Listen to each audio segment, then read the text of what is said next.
What is May Day and why have I never heard of it again? Do unions and collective bargaining really make that big of a difference in terms of helping workers to combat inequity and workplace abuse? And listen, I done came up in the world. If I'm not a labor member or a unionized worker, is this something I should even care about? Well, guess what? We're talking about it after the break, y'all.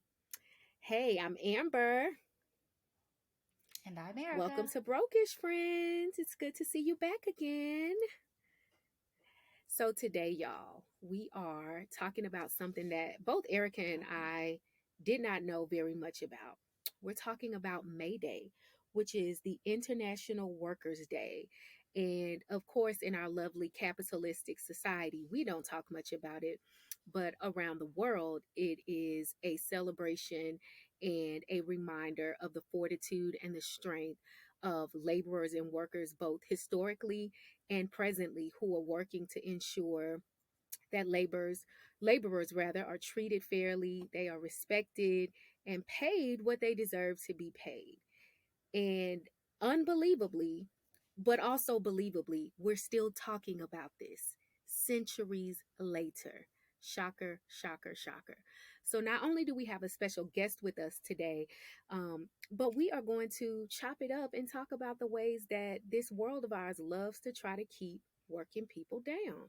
So, before we do that, we got to tell y'all what we've been up to. So, Erica, what you been doing, sis? Amber. So I have been working on trying to get the kids' summer camp schedule s- laid out. And I feel like it's Game of Thrones out here. Like these people up early trying to figure out like signing up for the camps and I go and the camps are already full or I go and the camp is like from 8 o'clock in the morning to 9:15. And it's like, why am I gonna bother? So I just feel like I'm running through the gauntlet trying to figure all this stuff out for these children to have these full schedules, and it is driving Because me people like me mad. signed up in Okay, February. that's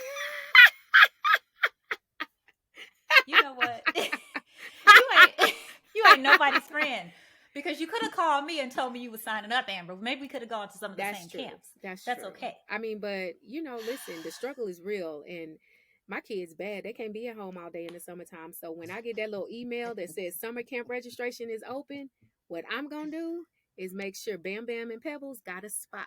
Okay, okay, that's what I'm gonna do. Well, now that I know you like that, maybe you'll hook me up next year so I won't be out here looking like a fool because I'm still trying to figure it That all just means your kid's not bad. You blessed and highly favored because it wasn't even at the top of your out. mind. That's all right. You know what? You right. My kids are not bad. You're right. But what have you been up to, Well, darling? child, I'm just getting my, Easter together. I finally got um my cooking assignments from the Queen Elders. So, I'm just trying to you know, organize my week because my husband's birthday is Wednesday and God forbid I actually had plans this weekend. So, I'm just trying to organize my life and figure out when I'm going to make a peach cobbler, um, candy yams, green beans, and I'm making something else, child, but I don't remember. But I'm just That's what you have been yes, anointed to make. yes, not yes, just Okay. told. Hmm. Well, you know what? You know, Amber, since we kind of broke up with our church, I don't know where I'm going for Easter. I'm like trying to figure out what I'm Yeah. doing because but I just want to I want this year I want to do like an old school Baptist church. Like I want some hymns. I want to just be deeply immersed in the history, the Yes. patriarchy of Yeah. the black church for this Easter is what I You want to gonna go have. to the beauty So, supply and get you some sheer uh, stockings to go with your hat? look, and a prayer cloth Yes. and a prayer cloth over my Yes. legs. Hallelujah. Hallelujah. Hallelujah. Amen. But all right, we're gonna get it together for Easter though. We're gonna get it together for Easter though. Even though this show is going to be broadcast after Easter, you all will know what we did as we were planning for it. But y'all, brokers, we're excited. We have a guest with us today. Woo-hoo. Her name is Kim Brown. Because her name is Kim Brown, she is my cousin in my head. She is also our label mate at Black Power Media. And so you can see Kim in a lot of different places. But Kim is the host of Burn It Down with Kim Brown. And it's a YouTube show focusing on issues affecting marginalized communities and workers with raw, humorous commentary. And y'all gonna figure it out. The reason why Kim's show is called Burn It Down with Kim Brown is because she means all of that. And Kim has become one of my favorite people to watch on YouTube because you can tell that it comes from her heart and her soul. And this is not just stuff that she says. So, brokers, welcome to the show, Whoop, Kim whoop, Brown. whoop. What's up, Brokish? Hello, brokers. Hello, Erica and Amber. Thank you guys so much for inviting me. I'm very excited to be here with you guys. And I have some comments about the Easter situation too. Now Tell I us. know I'm talking to some Southern ladies when they talk about going to the store and getting some sheer hose to go to go Yes. wear church. Yes. Look, Yes. look.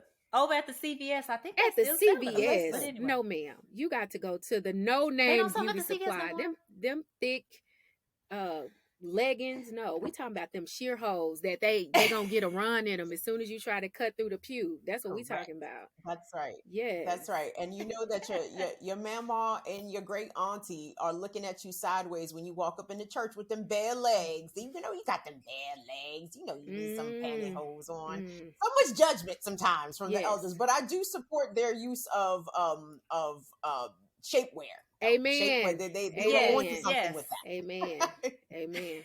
You got to have a good foundation. That's correct. Yes. Very correct. So Kim, tell us about you. Tell us about your show. Tell us about your work, especially around labor. Okay, well, my show is called Burn It Down with Kim Brown. We have been on the air maybe almost a year and a half. You guys know the YouTube slog is it's a bit of a slow grind, but we're building it steadily but surely. And Burn It Down with Kim Brown is really an extension of my personality in the way that I have always wanted to cover news. I've been working as a broadcaster for over 20 years. I began my career as a radio personality, blazing hip hop and R&B, and I've had the opportunity there to, interview a bunch of people and be in certain places. But I found as though just being a radio personality spinning rap and R&B music that I didn't particularly care for as music has progressed, as urban music or has regressed, depending on your opinion.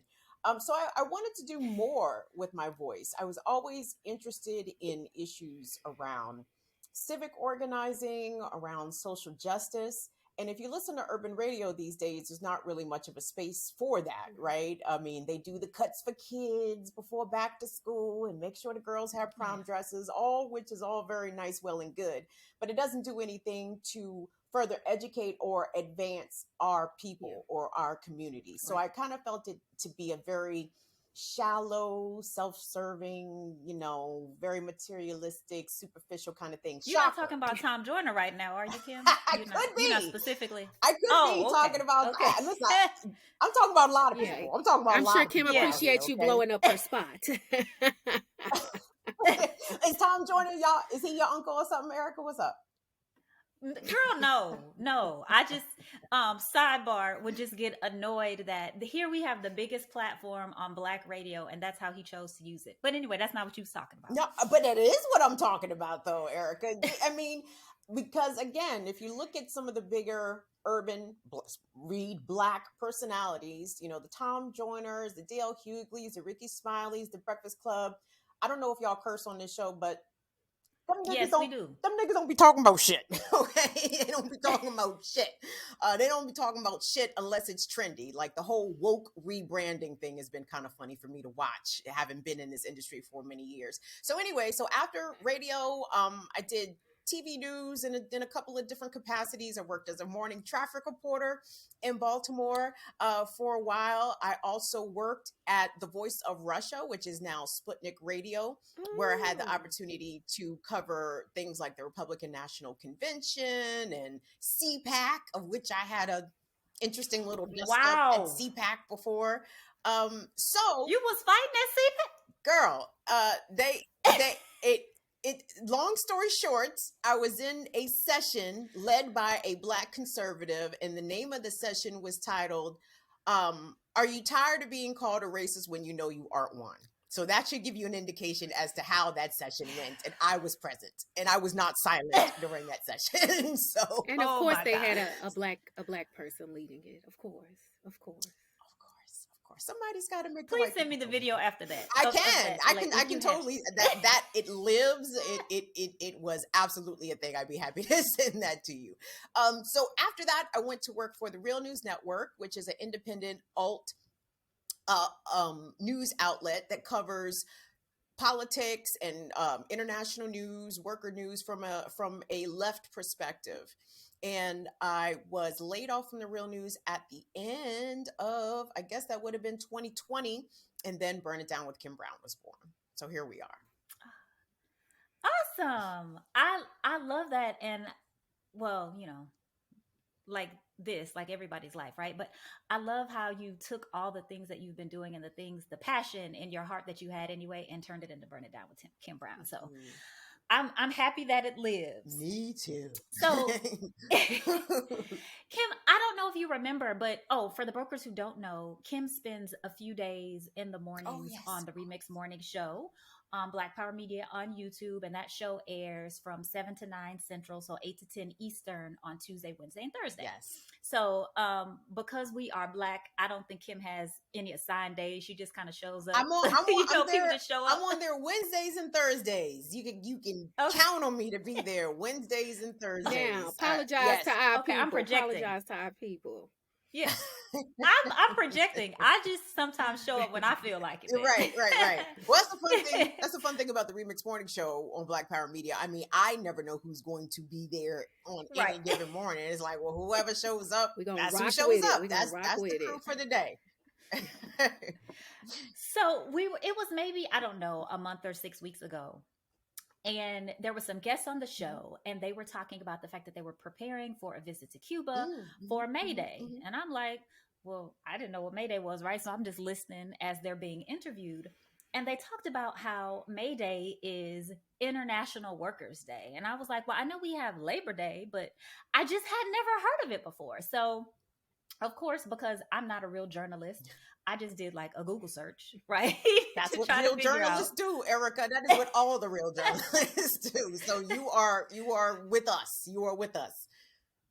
Look, here I go. Google search, first link. That's how I do my research, right? So, but so I'm gonna just read a little bit in terms of the history of May Day for people who, like me, were ignorant of the day and not really sure of its origin and what it means. So, May Day is a May 1st celebration with a long and varied, and this is from history.com, with a long and varied history dating back millennia. Throughout the years, there have been many different events and festivities worldwide, most with the express purpose of welcoming in a change of season, spring in the Northern Hemisphere. In the 19th century, May Day took on a new meaning as an International Workers' Day, grew out of the 19th century labor movement for workers' rights and an 8-hour workday in the United States.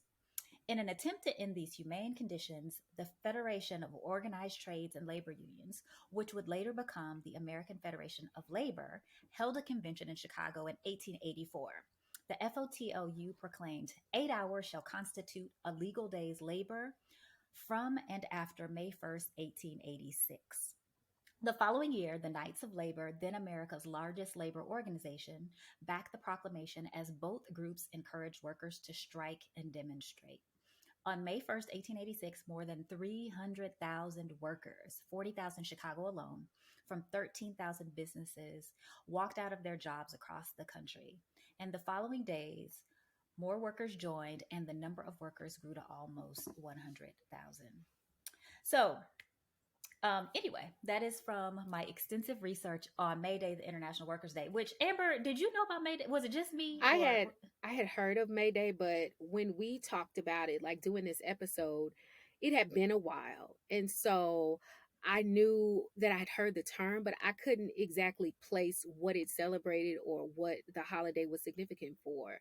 And then when we started talking about International Workers' Day, it jogged my memory back, from like high school, but I didn't really, to me, I think of a day to celebrate workers and I think about Labor Day, obviously. And I don't think it's a coincidence that the United States celebrates Labor Day and the rest of the world celebrates International Workers' Day, right? It's very fitting in this capitalistic, cyclone that we live in, that we celebrate the fruit and not the gardener, because that's what a Mm. commodified society does.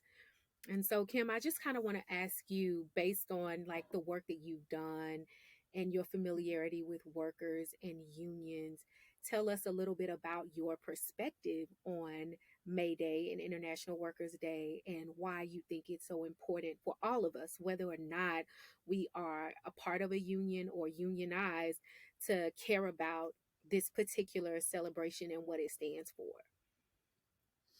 Well, let me first share a bit of my background with you. So, I was raised by a single mother whom was a teen mother and who didn't graduate from high school. Mhm. And when my mom was a young woman, she went to Job Corps and she learned stenography and secretarial skills. And as a 20 something single parent raising a young child by herself, she got a job at AFSCME, the American Federation of State, County, and Municipal Employees, where she worked for the next almost 50 years. Wow. And what unions represented to me was an opportunity, especially for Black folks, and maybe even particularly for Black women who may not have had access to higher education, or had the ability to be socially mobile by themselves, right? Like, I mean, when you're connected and you have a deep community, people can help advance you up. But if you're out there by yourself, it's self motivation, right? So I said that to say that without that union job, we wouldn't have had a roof over our heads. I mean, Yeah. we weren't rich by any stretch of the imagination, but the lights was never cut off. The Yeah. fridge was never empty, and I have to attribute that almost wholly, well, to my mother's tenacity, first and Sure. foremostly, but her having access to a union job that paid her a livable wage, that gave her and her family benefits so that, we could thrive and remain healthy. And I don't see those kinds of opportunities for people with little education out there to support themselves with a living wage and health benefits, et cetera. I don't see that same sort of opportunity or pathway in 2022 for most people. But May Day is really important because to me, the contrast between May Day and Labor Day exhibits the American take about organizing workers, period, right? Labor Day is largely viewed as a day of rest, right? People are not out there agitating and organizing and protesting on Labor Day. And the American interpretation of Labor Day is a day to chill, Yeah. hang out with your family, etc. But May Day to me is a day of action. It's a day of progress. It's a day of making sure that people are united and educated around the issues affecting workers. And when we look at the precipice, or rather the historical event that brought about May Day, the Haymarket riots, I think it was in 1886 in Mhm. Chicago, where the workers initially began peacefully striking for an 8-hour workday. And who shows up to fuck shit up? The cops, per usual. No. Per usual. So, in the ways that the elites in the upper class will utilize the police to stifle worker actions, to forcibly be violent to workers who have the audacity to agitate for better working conditions. I think it's intentional that the U.S. does not mark nor commemorate May Day in the way that it's intended. Oh, for sure. Amen. And Kim, to your point about your mother and how she was able to use that union job to sort of, create the American dream for y'all. I think about in my own family. So I'm from Houston, and mostly everybody in my family worked at the post office, right? Mm-hmm. Like all my aunts worked at the post office. Everybody works at the post office. And say what you will about the post office, but I don't have people in my family calling asking me for money Okay. because they have a Yeah. That's pension, right. right? Like they have health care that is decent and good. And that is a benefit that because we talk about all of these generational things, right? That sets you up to not have to then be a burden on the generation that comes after you in ways that we, like you said, we just don't see it anymore. So this is my shout out to the Yeah. person. Same in Yes. my family. My great grandfather was a sanitation worker, but he was a laborer. Mhm. He was a member of his local lodge. He was a mason. And, I look at people like my great grandmother, who she married, and he wasn't my great grandfather, but he was the only one I knew. He was a Pullman worker, on the railroad. Mhm. And so, for a Amen. lot of Black people, upward mobility came from union jobs. It came from those good jobs that were respected in our communities, because those were people who were stable, who were able to do things that other people weren't. And it was precisely because they were in a union, and because they were able to have that security that other people around them didn't have. And so, for a lot of us, we rest on the shoulders of people who work jobs exactly like that, because the opportunity to go to college or pursue higher education, it just wasn't there for a lot of our family members, Mhm. you know, for sure. Absolutely. Which is why I think the disconnect that, and maybe I'm projecting here, but the disconnect it seems between people who are sort of working in corporate America and unions is very interesting to me, because so many of us were propped up by that. And so now Mhm. it's kind of like a us versus them, when I'm like, no, that's the reason you are. But so Amber, we talked in the last episode about how I used to work at Proline International, makers of Soft and Beautiful Mhm. and Just for Me.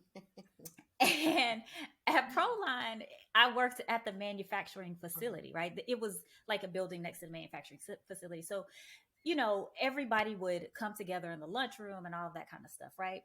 But the interesting thing is, in terms of the benefits and the Mhm. conditions, they're so different between workers who are in the offices and workers who actually were on the line.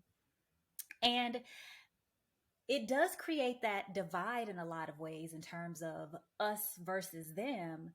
And Kim, I'm just interested to see if in your work or in the information that you've studied, how you've seen organizations almost explicitly pit groups of people against each other to avoid unionization efforts from happening, right? Because then everybody working in the offices is sort of like, well, we don't want to mess our stuff up, so let's be quiet. Y'all figure that out for yourselves down there on the line. So what's interesting about broadcasting is the levels of union membership can vary depending on where you are. So, for example, here in DC, many of the Washington-based local reporters, people who work at the NBC, ABC, CBS affiliates, etc., they are union members. Like DC is a union shop. And I'm sorry, I can't articulate why certain cities, especially speaking specifically about media, I can't tell you why certain cities are union shops and some aren't. But DC is, and Baltimore, for example, is not. So people who work in media in DC, especially, well, it really doesn't matter if you are in the production side, like in the background, camera person, tech person, or even talent in front of the camera, you are expected to be paid at minimum a certain wage, a union wage, right? And that is not the case in all cities. Some places you are just literally at the whims of whatever the corporation decides to pay you. So I haven't seen, for example, like people be divided like within the newsroom, because it's like if you're all working in the same city, in the same Hmm. shop, for example, then you all are being paid by union scale. But that is not the case in cities where that is not where it is. So you may have the people who are in management or in front of the camera being paid more than those who are behind the scenes. But in some ways, that's to be expected. But the other part of your question about pitting people against each other. I think we did see that a little bit in the Kellogg strike, or was it the Nabisco strike? I think it was It was Kellogg's. Kellogg's. Right. Okay. So I can remember seeing reporting talking to the striking workers in Memphis, specifically at Kellogg's, because Kellogg's, what they were attempting to do was to divide their workers into two tiers. So the legacy workers were entitled to certain levels of benefits and pay and days off, etc. But the new workers coming in were being paid less and had less benefits packages, etc. And so the legacy workers were there trying to organize, not really on behalf of themselves, because they felt as though they had a pretty comfortable pretty comfortable situation, but instead advocating for their new workers, for their new co-workers, their new comrades who were coming in. And if they remained at Kellogg's for a duration of time, that they would still not be seeing those same benefits as the people who had been working there prior. And I don't think that was successful. I think now, I think we're about the same age. So I think Gen X workers, when we were new to the workforce in the 2000s, early 2000s, et cetera, unions were kind of a dirty word, right? You couldn't, Yes. Yes. people, shh, don't talk about a union because, that'll make people mad, and then you won't get another job and you'll be a troublemaker and this, that, and the third. So I feel as though a lot of that organizing fire for workers, especially in Gen X, that got deflated because the boomers were kind of telling us, like, don't you want to get a good job? You can't get a good job talking that union shit. They're not going to hire you. But I'm glad to see the resurgence. I'm glad to see Gen Z picking up the baton and understanding at a very early age, by the way, that the fix is in, the scam is in, that these corporations are going to exploit every single nickel they can out of your body, your health, your time spent with your family, time spent with yourself, trying to take care of yourself. They will take it all and don't care about what happens to you, whether or not you're not able with your low wage to be able to support yourself via housing, food, transportation, as we're seeing the cost of everything go up now. So I'm glad to see that there has been a shift generationally in wanting to rebuild the worker-led effort, the unionization effort. Did that answer your question, Erika? Because sometimes I can ramble. No, girl, no, you did, and because you brought up Kellogg's too, so that was my first job out of college. I was in sales at Kellogg's, so my job, I had a company car, Oh, and so my trunk was full of cereal. Pop Tarts and Rice Krispie treats and cereal. Yes, and I would go to my little grocery stores and drop it off and all that kind of stuff. But during 2020 and 2021, we saw the Kellogg strike, right? And we saw how there were these calls for solidarity. And you had these people saying, boycott Kellogg's. And, I'm like, okay, let's boycott Kellogg's, even as somebody who used to work for them back in the day, right? They gave me, and I'll tell you this, I started working for Kellogg's in 1998. And in 1998, I know, stop it. You see how Kim was like, oh wow. But in 1998, Kellogg's paid me $40,000 a year. Oh, girl, you was rich. I'm saying, right? So I probably wouldn't have been, I would have been on the wrong side of the barricades, as they say, probably. Yeah. But the interesting thing about Kellogg's is that during the boycotts, I was like, well, let me see what brands they have.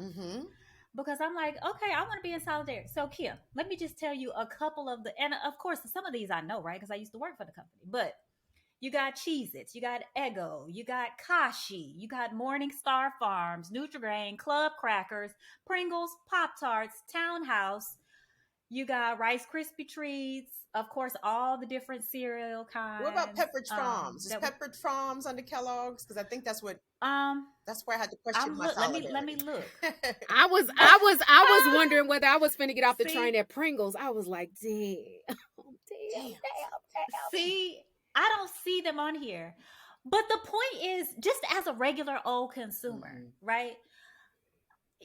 How am I supposed to know that Kellogg's has 50 brands? And if you take Kellogg's and you take General Mills and you take whatever the other top 4 companies are, they're like 80% of the food that we eat. Yeah.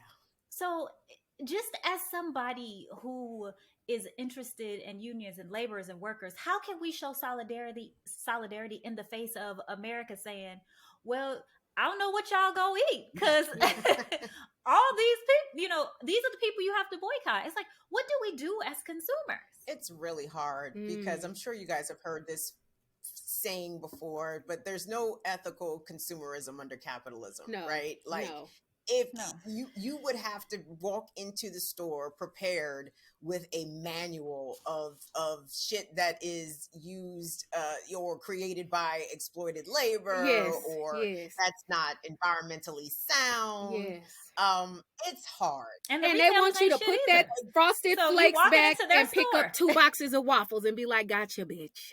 Gotcha. Right, Gotcha. And you walking out feeling good. F Kellogg's and walking out with your Eggo waffles, just getting played. right. Played. I think the most that we can do is just try to inform our circles. That's what I tell my audience. I'm like, guys, I don't know what we can really do from a platform of 2,000 subscribers, but what we can do is spread the word, right? So if you know the information, if you know that Kellogg's is an ain't shit employer and is not treating its workers well, and you know all the products that Kellogg's offers, then that is where your ministry comes in. It is your duty to inform, right? So that, I mean, I feel as though, absent going down to Memphis or Minneapolis or wherever they were striking with your own sign, the information, the sharing of information that that the average people in your circle just may not be privy to, and it's not out of ignorance or people who Yeah. don't want to like follow the news. People are busy, okay? People have a Yes, lot on yes. their plate. Everybody cannot be informed about all things at all And times. So if everybody you can't know that afford little that. Everybody can't afford to, that too, not pick up the stuff at the grocery store when it's on sale and they that's got a true. coupon that's doubling and tripling. We gonna have to eat That's these right. waffles because that's what I can afford. That's right. Absolutely. Yeah, yeah. And I think it's interesting So because I came into the workforce a little bit after y'all. Um, Amber's younger. This is her saying no, that, I Kim. I graduated from college on the heels of the recession in 2007. Hmm. And then I went to law school, and by the time I got out of law school, it was really in the toilet, right? And I Hmm. remember, my parents kind of I've been a lawyer 12 years and I've had quite a few jobs. And my mom, why you don't stay on no job? Why you don't keep? And I'm like, because once I figure out these people ain't about nothing and they're not interested in me, I move on. And I do think that's one of the benefits of sort of being a late millennial is that this idea of being loyal to a company that ain't loyal to you is not a part of our mindset. And I think it's very confusing and confounding to our elders. But I think to our benefit, we are able to sort of see sometimes the ways that they try to play us and stoke us against each other. And it makes it more difficult. Like I'm very hesitant to say where I work because I do need to eat, but I work for an international telecommunications conglomerate. And I will say this, a lot of people don't know this about me. I am a certified cable installer because my Hey. company, in the event that we have the largest labor union in the world is attached to my company, and in the event that the workers strike, one of the ways that they try to stoke divisions is by forcing people like me who work in the office and executive positions, like, so my choices were I could have went to pole climbing school, but I got exempted from that because I was a primary caretaker. I could have become a certified cable installer. You went to some other pole classes, I'm sure, but that pole I'm going class to you just object to wouldn't go to. relevance, Your Honor. Uh, um but yes, they do these things, and there is a very sort of dirty stench in the air, like you have to do this because these people, those people over there could strike at any time, and we need to be prepared to keep the business moving. So you got to go mm, learn how to install cable, because if and when they do, we got to have boots on the ground. And what we all know is that my black ass ain't gonna be in nobody's house installing no cable. Cause I mm-mm. got my certificate and everything. I was about to ask you. I was like, Amber, don't tell me you can come over because I don't have But I'm cable. Don't tell me you can certified, come over sis. here and But install. don't have me coming over there messing up your stuff. But that is all propaganda to stoke division. Uh-huh. That ain't nothing That's right. but Hmm? a way to reinforce us versus them mentalities, to plant seeds in us about the ways that labor unions are disruptive, labor unions undermine business objectives, and we're going to pile something else on your plate, right, with the hopes that that will have and create in you an antagonism towards them, right? So that you're not sympathetic. Mhm. And I think so many companies do things like that. because they want that division to be there. But I do think the positive side of it is that for people who kind of came up in my generation, we're not loyal to these companies anyway. So it's like, Mm-hmm. I'm gonna get my cable certificate, but you better be careful because I be done put this on my resume and looked for another job. And look Okay. for another damn Okay. job. Okay. I mean, Amber, you bring up something I think that's really important. And I think as three Black women sitting here, we could probably trade stories and have very similar experiences. I mean, so, I work independently now, and I've worked, basically since I was about 14 or 15 years Hmm. old.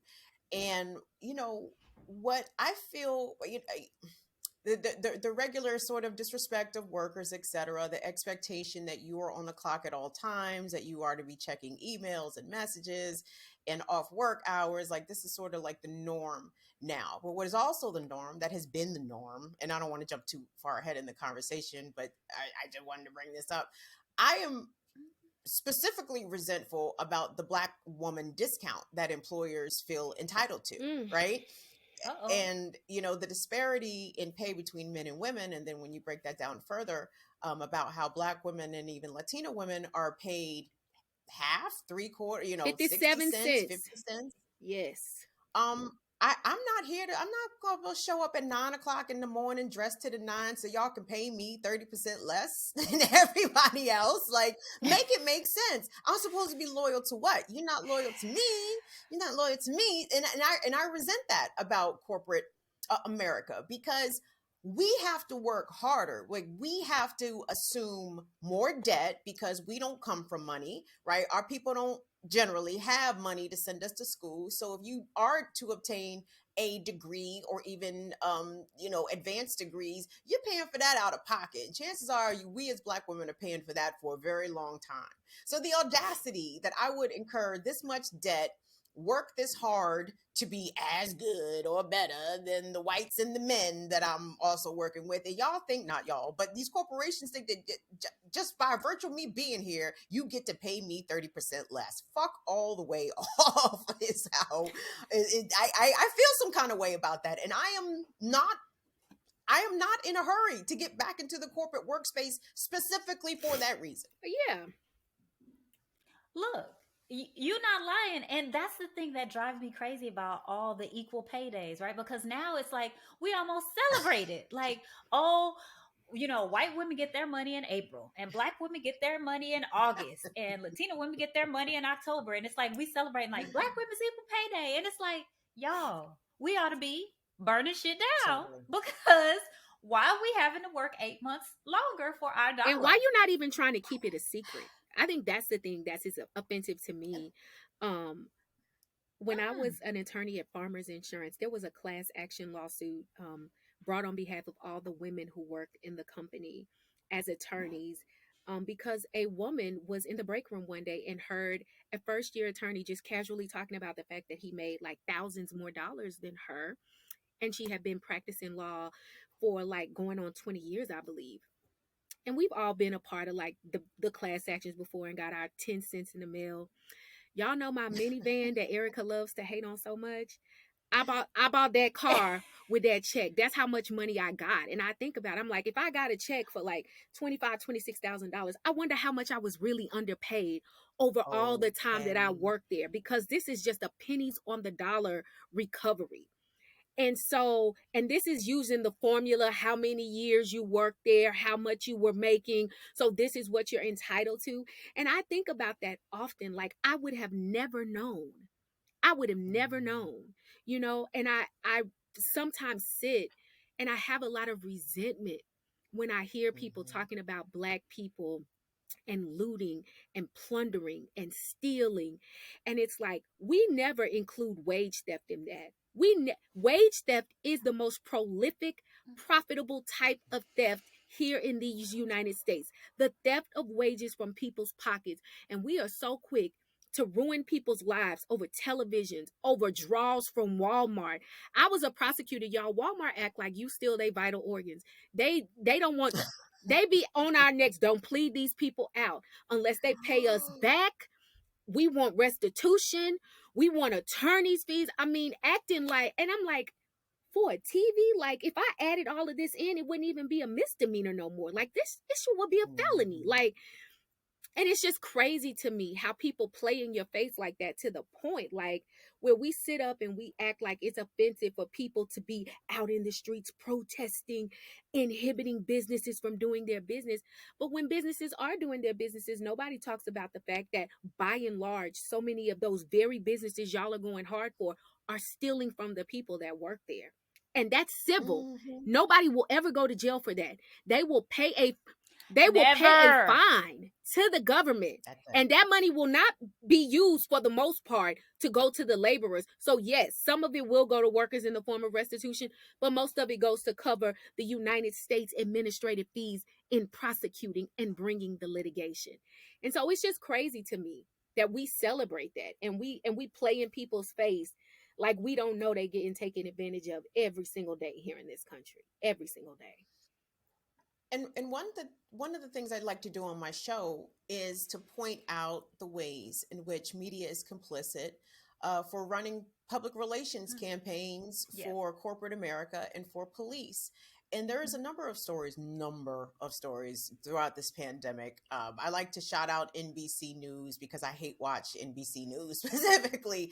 But NBC News recently did a whole series, another series. This is like an addition to the previous series that they did about the fleecing of America Mm-hmm. and the ways in which the United States government, for example, like this set of stories that they did had to do with the PPP loans and the ways in which individuals stole hundreds of thousands of dollars from the government and all this excessive fraud. And it's like, well, one of those stories that y'all should focus on has to do with how the drugstores, CVS, Walgreens, or whatever, lock up their products because of so-called shoplifting. But Walgreens specifically was thieving wages from workers in the Bay Area, so much to the point that they got sued, a class action lawsuit.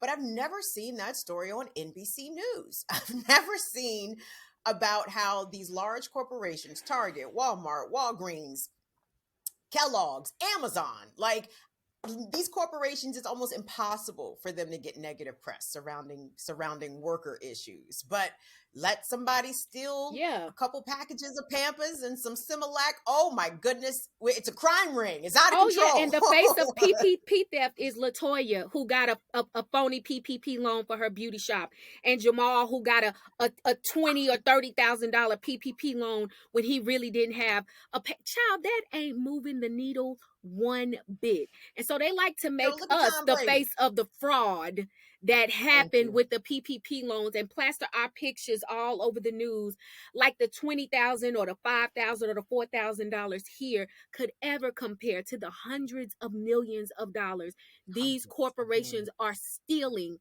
in broad daylight that nobody ever talks about. And that drives me crazy. I hate when people share those stories on social media. Oh, this rapper got arrested for PPP fraud and he bought a Bentley. I'm like, child.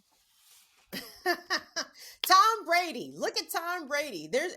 Tom Brady qualified for PPP loans. Why someone worth $250 million, probably more than that by now, would need any sort of loan from the government is befuddling to me. Brett Favre, there's a story out of Mississippi that's not gotten national news. I don't know why, but Brett Favre, former quarterback of the Green Bay Packers, was doing big stealing from the state. Big stealing, six-figure stealing. No, the laws, we call that bribing. He was bribing, stealing, everything. Crazy. But it's the people shoplifting Pampers. That's the problem. That's the real scourge of society. Yeah. Well, of course, the points that y'all are making, here are some from a 2018 report from the AFL-CIO, some of our top folks who like stealing wages. So Walmart, FedEx, Bank of America, Wells Fargo, of course, JP Morgan Chase, State Farm, AT&T, UPS, ABM, Tenet Healthcare, all of these people. And they talk about how these are organizations that each have, at least in 2017, profits of $3 billion or more. Well, how they get the $3 billion is because they've been stealing it, right? But this article just gives us a few details in terms of all the things that they're doing. So, from this report, more than 450 big companies have paid out 1 million or more in wage theft settlements. Now, keep in mind, those are from the settlements, but think about all the things that were never caught and never got to be paid out, never had to be paid out. So it's just, we know that this has to be in the billions of dollars every year that these organizations are stealing. And Kim, to your point about the media being complicit in all of this, I was, I'm petty, so I do like dragging people every now and again. But I was watching. No, I wasn't. I was on Twitter because I don't watch MSNBC. So let me stop lying. But anyway, on Twitter, and I hate follow a lot of people. Yeah. So Rev Al sent out this video because he did a segment on MSNBC one day, and he was talking about, he was on the panel with like three other people, and I don't know these people's names, so I can't tell you, but some other MSNBC journalists. I think it was all right? white. So they it were was there. all white, wasn't it? Yes, but Rev Al. So he's on there, and they were talking about, oh, this wave of people just stealing and shoplifting, and it's getting so bad. And Rev Al say, I can't even buy my toothpaste from the store. They locking my toothpaste up, y'all. Like I just can't get to what I need to get to. And they just kiki like, Rev got his toothpaste locked up. And I'm just like, it is so sad that the moral of that story is not that people have a need and how can we help people meet the need, but the fact that we have all this shoplifting, or it's not that we have these organizations that are stealing from people, so people then cannot buy the toothpaste, but it is people stealing the toothpaste and we got to lock it up. And that But people anyway. are racist, and that is racial profiling, because Negroes steal as much toothpaste as white people, right? Okay. And so the net effect of who you prosecute is a result of over policing. It's a result of the ways that people are prosecuted. And so I hate that a black man gets on television and reduces that down to people stealing, as opposed to people being racist and profiling shoppers, not only unconstitutionally, but unjustly and unsupported by any factual data anywhere about proof that black or brown people steal more than white people, because that's just not true. It's just not true. Has anyone who's ever worked retail knows that the white people are the best stealers. I mean, they are the best. Because ain't nobody watching them. Exactly. No one's paying them any attention. They still the best and the most, I would imagine. I mean, just think about, I'm sorry, you think Becky and Karen are not stealing shampoo and conditioner? Right? Why do y'all think that? When I was a prosecutor, I prosecuted a case out of Walmart. A lady smooth walked out the store with a cart full of groceries that she did not pay for. She went and bagged it, y'all, bagged it. They showed sis pretending to run it over the thing in the self, like she was pretending to run it over. She put it over and bagged that stuff and walked out with a cart full of groceries. And she did not get caught. The only reason she got prosecuted is because she went back to Walmart to do it again and brought somebody with her. And the lady who was trying to get a deal told that she had done it before, and we were able to get the footage. Okay, we were able to get the footage to show that this was a part of basically like a criminal enterprise, something she had been doing. But sis walked out the grocery store with a whole cart full of groceries and nobody said a word. And if it had not been for her friend trying to get a deal, the world would have never knew. Never knew. And she would have kept stealing. She would have kept stealing. Yes. Uncaught. Well, and when people stealing from Walmart, we, Listen, that's part of what got me, I won't say in trouble, because I can't get in trouble with white folks. Fuck them racists. But anyway, last year around this time, Tucker Carlson on Fox News seized a clip of Burn It Down with Kim Brown, where I was saying burn all that shit down. I was talking specifically about Target and people coming out after the murder of George Floyd, tearing shit up. And I'm like, listen, burn it down, steal as much as you can from out of Target, because Target does not serve the community. Target underpays its partners, its workers, overcharges us. I don't have any sympathy for corporations, and I feel even better now as an adult that I was stealing from jobs when I was young. I'm like, good. I'm very proud of myself from stealing from Macy's, from Wilson's Leather. I'm like, good on you, young Kim. You Wait should a have been minute, Kim. stealing Did you more. get a coat? Hell Did you no. get a coat from Wilson? I ain't never got caught now. Come on. And No, did you get a coat from Wilson's? I'll tell you what I stole from Wilson's. I stole a wallet that I still have. I don't. The quality. Listen, it was Macy's. I was really doing big stealing out of that's because I hilarious. worked in the men's shoe department. I worked in the men's shoe. I'll tell you this real quick. I worked in the men's shoe department, so all my homeboys, I would let them come in there and get new sneaks, new Timbs, and they would just leave their old shoes in the boxes, and I put them boxes right back up in the storage room. Whatever. So yes, don't feel bad for stealing from stores because they are stealing from you. Facts. Amen. Facts.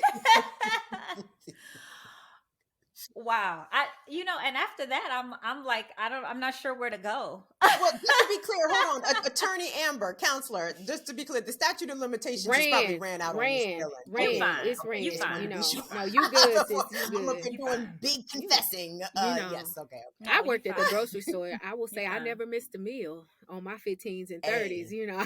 So, since we confessing, I thoroughly enjoyed the donuts at Kroger. Thoroughly. Come on. Thoroughly. Already. I'm just gonna be in solidarity with y'all because my mama just raised a scaredy cat. So Oh. won't. That's what I am. You was paying But attention. I'm like, power. You was paying attention in Sunday school. I was dozing off. Well, I don't feel bad because I got fired from Kroger, so whatever. Mm-hmm. And that's another one. Kroger's, Albertsons. You want to talk about essential workers during the height of the pandemic? They gave these people $2 an hour hazard pay raises and snatched it right back, as if these people are still they're not in as much danger apparently by the pandemic. The pandemic was not as hazardous No, as of it course was not. 2 years ago for quote unquote essential workers. Here's the thing, y'all. I mean, working. Period. In a capitalistic system is a scam. It is always going to be us who are going to be on the exploited end of that because we do not own the means of production, right? And I think that organizing into unions is the ways in which we can work within the system until the revolution comes and we do seize the means of production.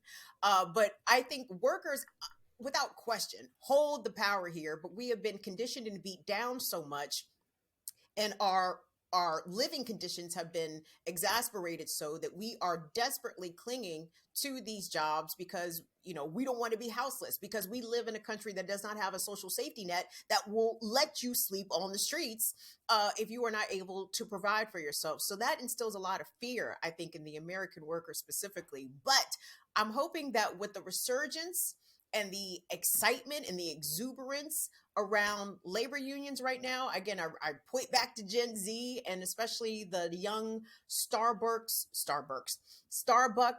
organizer out of Arizona. Her name is Layla Dalton. She's 19 years old. She was organizing her coworkers at her Starbucks store to unionize, and the company fired her.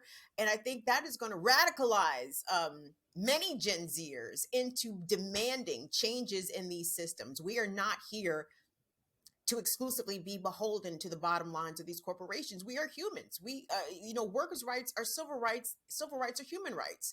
And I think that we are quickly, more quickly than many of us maybe even anticipate. We are quickly headed towards a reckoning between the workers of this country and the elites of this country. And I think the workers are going to prevail. It's about damn time. Well, Kim, the thing is, right. And I want to believe you, Kim, right? Like I want that to happen and I'm seeing the resurgence, but I'm also thinking back to just like the summer of 2020 when the NBA players had their strike, right? And these are people who are unionized and rich for the most part, right?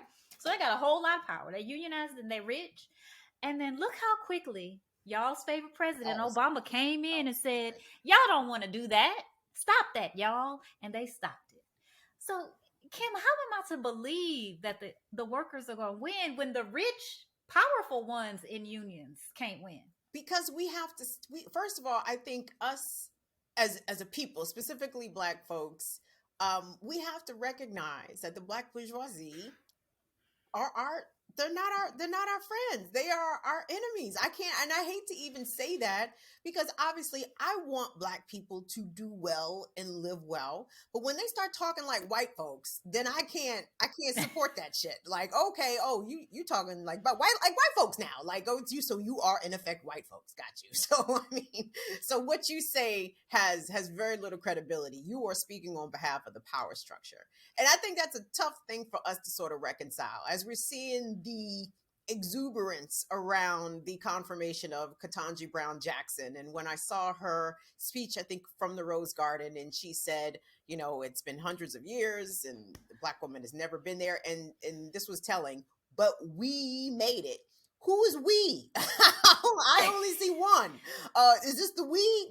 Are you going to be ruling on behalf of we, or are you going to be ruling on behalf of the powers that put you there, right?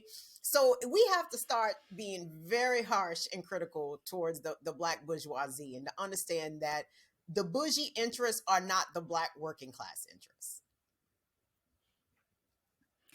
They are not. So I do want us, as we near the end of the show, Kim, to bring some excitement, because I just brought us down with that one, right? So we're gonna put the black bourgeoisie to the side. Amber, she wasn't talking to you though. Don't worry, okay? If you stay To with workers, so I can never talk about you. You know how many, girl, I love how Real Housewife Teresa. of Dallas over here is sitting up talking about somebody being bourgeoisie. Okay. Oh shit.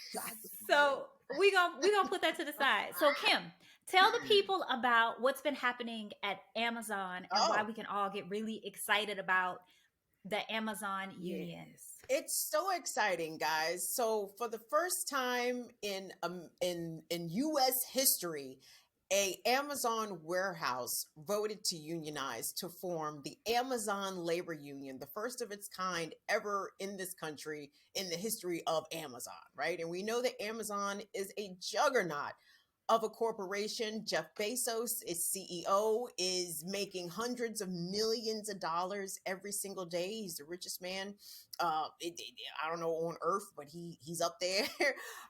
And so the unionization of the Staten Island workers at the Amazon warehouse began when a worker there by the name of Chris Smalls was fired, I want to say almost 2 years ago, because Chris was trying to organize his coworkers. And in typical illegal corporate fashion, Chris was fired for that. But instead of being sad, I suppose, and just going to get him another gig, Chris buckled down, continued to organize the workers there. And after this struggle and this vote, the labor union was achieved. But I just recently saw that Amazon is challenging the formation of this union in Staten Island, claiming What? with the audacity to claim that people who voted there were intimidated by the union folks. And it's like, and I thought that was really interesting. Again, circling back to the media momentarily, I saw that story on local TV news. Oh, the Amazon is challenging the validity of the newly formed labor union because they say this, that, and the third. But I never hear about the actual times the National Labor Relations Board has reprimanded or cited Amazon specifically for doing illegal union busting things. Like, I know that because I follow the shit on non-mainstream outlets. But if you follow mainstream outlets, you'll never hear And that. they did Amazon it in does this not. case too. They made it was mandatory for employees to go to meetings, and those meetings were specifically about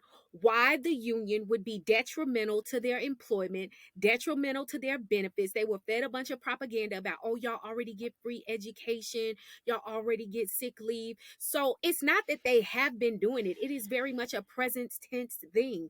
They did it at this time. They were the ones intimidating people because that meeting was mandatory. You had to go to it. You had to go to it. So it's just so ironic that they're out here talking about people being intimidated. If anything, the intimidation goes the other way. And the ways in which the media, again, does not ever cover these stories from the perspective of the Well, who worker. owns the media, Kim? Tell the people who don't know who owns the media. Oh, corporations. I'm trying to think of who, because again, I watch a lot of local news. I hate watch a lot of local news. So I think this was actually Fox 5 DC And it didn't even have to be Fox, right? I mean, it easily could have been No. NBC, CBS, Right. CNN, and MSNBC. They all fawned over Jeff Bezos. I mean, think about when the whole Dick rocket went into orbit. I don't know what the shit was called. I'm sorry, but I mean, that was. It was a phallic symbol rocket, I'm Kim. sorry, I don't know the name of the rocket. It just looked like a dick rocket to me. But That was I mean, awesome. that got wall to wall coverage every single morning. And Jeff Bezos and this day, and I'm like, okay, well, we see whose media this is, Right. right? So anyway, mm. Doesn't Bezos own like the Washington Post or something Yes, like? And like, yes, yeah, doesn't he own yes, that? he And does. then who owns? Whoever owns Disney owns Mm-hmm. ABC. And ESPN. Mm-hmm. Mm-hmm. And yes, I mean it's like they Yeah. not gonna tell on AT&T themselves. owned No. CNN up until recently. It's just spun off into its own division. But yeah. Oh, okay. Mm-hmm. Yeah, so they can't tell on No, themselves. but we gonna tell. But y'all, yeah, look, we know that Kim Brown and Burn It Down to Kim Brown is gonna tell it. She gonna tell it to y'all on her show. So Kim, thank you so much for joining us. Please tell the brokers where they can find you. So one, Amber, you want to give the homework, which is first where to find Kim. Yes. So Kim, you tell them because y'all know I have problems. You know, She'll mess up your every site and That's everything okay. else. So I do. I mess up I my have own people name. I sometimes I forget the name of my at show. foxnews.com. Uh, no, we're not there. Don't look for us there. You can follow and subscribe to Burn It Down with Kim Brown. We are on YouTube. Our show airs live every Tuesday and Friday at 5 p.m. Eastern. And I'm also, again, on the Remix Morning Show on Black Power Media, Wednesday and Thursday mornings, 8 a.m. Eastern. And follow us different places around the internet at BIDWKB on Facebook and Instagram. On Twitter, we're at Burn It Down KB.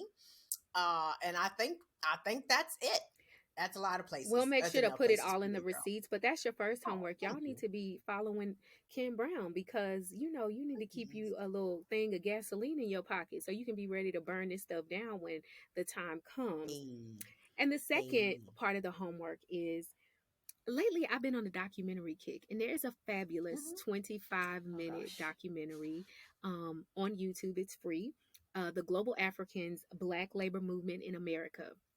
And it is Oh. fantastic because it highlights the contributions of Black people to the labor movement in America and the organizing of Mm. workers and the creation of unions because oftentimes, shocker, shocker, we are erased from that history.